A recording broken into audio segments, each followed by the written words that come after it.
சந்தோஷமா லண்டன் கிளம்பிட்டாரு. ஸோ அவருக்கு என்ன, யாரு எக்கேடு கேட்டு போனா என்ன, நான் இது என்னுடைய குடும்பத்தையும் நாங்களும் லண்டன் போய் ஒரு வாரம் டூருக்கு போயிட்டு வரோம், லண்டன் கிளம்பிட்டாரு. ஸோ அப்படி இருக்கிற ஒரு கட்சியில் யாரை நம்பி எப்படி பயணிப்பாங்க? ஸோ அந்த ஒரு நிலைமை தான் இன்னைக்கு அரசியல் எதிர்காலம் மக்களோடு பயணிக்கணும்னா இன்னைக்கு அதிமுகவோ திமுகவை சேர்ந்தவர்கள் மக்களை பேசிக்கொண்டே முடியாது. நாளைக்கு மக்களை போய் எந்த முகத்தை வச்சு சந்திப்பீங்க? நாளைக்கு உள்ளாட்சி தேர்தல் எதை வச்சு நீங்க சந்திப்பீங்க?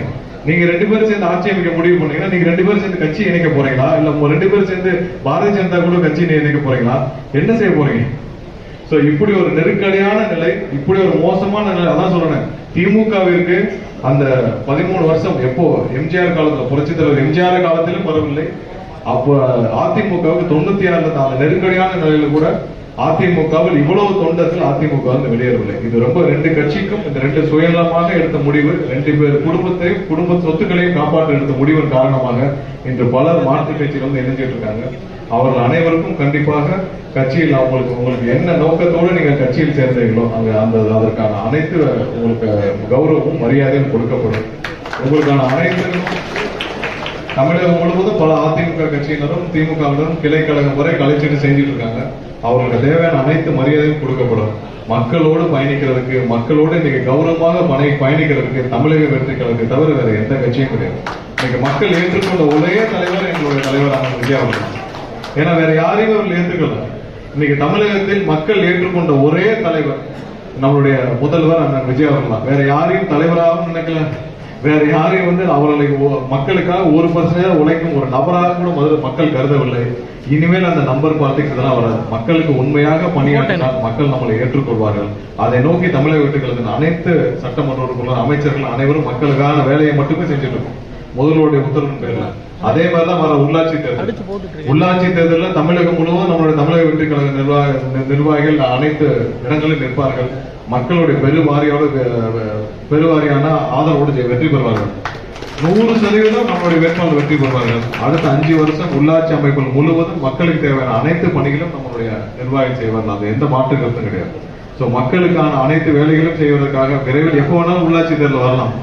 அதனால் அனைவரும் தயாராக இருக்காது. நம்ம எந்த இடத்துலயும் மக்கள்கிட்ட போய் நம்ம தவறான ஒரு செயலோ இல்ல லஞ்ச லாவணம் எதுவும் வாங்க போறதில்ல. மக்களோட 20 வருஷமா நம்மளுடைய நிர்வாகி பயணிச்சுட்டு இருக்காங்க. இன்னைக்கு நேரத்தில் எல்லா இடத்துலயும் நலத்திட்டங்கள் 20 வருஷமா 25 வருஷமா 30 வருஷமா நலத்திட்டம் செய்யறவங்க எல்லாம் ஏற்றமா சொல்லியிருக்காங்க. 30 வருஷமா மக்களுக்கு நான் உணவு கொடுத்துட்டு இருக்கேன். நான் நம்ம ரசிகர் மன்றத்துல இருந்தே நான் உணவு கொடுத்துட்டு இருக்கேன். நான் ஒவ்வொரு நாளும் மக்களுக்கு ஒரு இலவசமா உணவு கொடுத்துட்டு இருக்கேன்.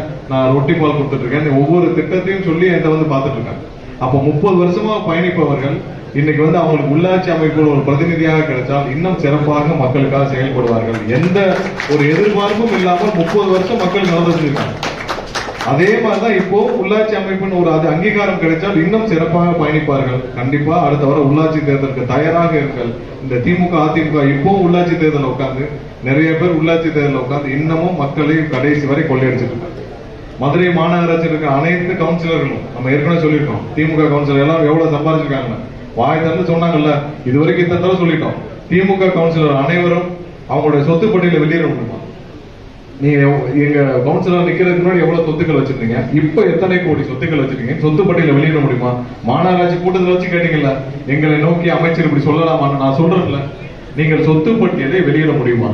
நீங்க கவுன்சிலருக்கு முன்னாடி எவ்வளவு சொத்து வச்சிருக்கீங்க, இப்ப எவ்வளவு சொத்துக்கள் வச்சிருக்கீங்க ஒரு லிஸ்ட் எடுத்து வெளியிடுங்க. எவ்வளவு சம்பாதிச்சிருக்கீங்க உங்க குடும்பத்தின் பேர்ல, எவ்வளவு காம்ப்ளெக்ஸ், எவ்வளவு பில்டிங், எவ்வளவு வீடு, எவ்வளவு வணிக வளாகங்கள், என்னென்ன வச்சிருக்கீங்க சொத்துக்களை மக்களே சொல்றாங்க. இன்னைக்கு ஒவ்வொரு கடைகளும் ரோட்டோர கடைகள் வரைக்கும் இன்னைக்கு திமுக கவுன்சிலர் வசூல் பண்ணிட்டு இருக்காங்க. ஒவ்வொரு ரோட்டோட கடைகளும் 500 இருந்து 1000 வரைக்கும் வசூல் பண்ணிருக்காங்க. மக்களே அதெல்லாம் யாரும் தராதீர்கள். முதல்வர் சொன்னாரு, யாராவது லஞ்சம் கேட்டால் தராதீங்க. நம்மளுடைய தமிழக முதல்வர் சொல்லியிருக்காங்க. அது இன்னும் திமுகவினரும் அதிமுகவினரும் கீழே உட்கார்ந்து கவுன்சிலராக அங்கங்க உள்ளாட்சி அமைப்பில் உட்கார்ந்து மக்களை கொள்ளையடிச்சிட்டு இருக்காங்க. விரைவில் எப்போ வேணாலும் உள்ளாட்சி தேர்தல் வரும்.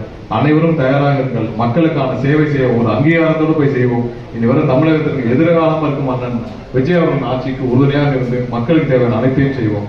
இங்க மாற்றுக் கட்சியிலிருந்து இணை வந்த உங்கள் அனைவருக்கும் மீண்டும் என்னுடைய நன்றியும் உங்கள் வாழ்த்துக்களையும் தெரிவிச்சுக்கிறேன். உங்களுக்கான அனைத்து அங்கீகாரம் இருக்கும். கண்டிப்பாக மக்களுடன் பயணிக்க உங்களுக்கான அனைத்து அங்கீகாரம் கண்டிப்பாக இருக்கும் என்பதை தெரிவித்துக் கொண்டு உங்கள் அனைவருக்கும் வாழ்த்து தெரிவிச்சுட்டு விடைபெறுகிறேன்.